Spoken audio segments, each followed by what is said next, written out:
বিএনপির ভারপ্রাপ্ত চেয়ারম্যান তারেক রহমানকে স্বাগত জানাতে পূর্বাঞ্চলের ৩৬ জুলাই এক্সপ্রেসওয়ে জনসমুদ্রে পরিণত হয় আজ।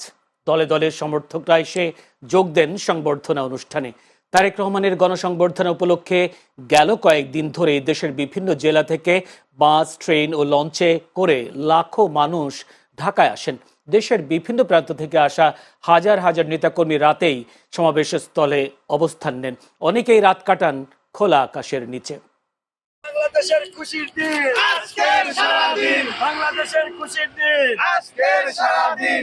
আমাদের লিডারকে মনে অনেক আনন্দ খুশি নিয়ে আমরা বগুড়া থেকে অনেক কষ্ট করে ঢাকাতে এসেছি।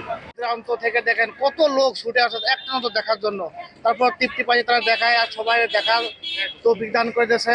প্রতীক্ষার এই প্রত্যাবর্তনের সাক্ষী হওয়ার জন্যই আমি এখানে এসেছি। দেশ যখন ক্রান্তিকারে পড়ে তখনই জিয়া পরিবার ছুটে আসেন। এই বাংলাদেশের 18 কোটি জনগণ যার অপেক্ষায় ছিল যে আমাদের মহাকাব্যের মহানায়ক আমাদের তারেক জিয়া আমাদের সামনের হচ্ছে নেতা। প্রিয় নেতাকে দীর্ঘ 17 বছর পরে আজকে আমরা আমাদের দেশের মাটিতে পেয়েছি। গোটা দেশের মানুষ আমরা সবাই অনুপ্রাণিত, অনেক বেশি খুশি হয়েছি প্রিয় নেতার মুখ দেখে। দেশকে আলোকিত করে, অন্ধকার দূর করে আলোকিত করবেন। আমরা তারেক জিয়ার কাছে এটাই আশা প্রত্যাশা আমাদের।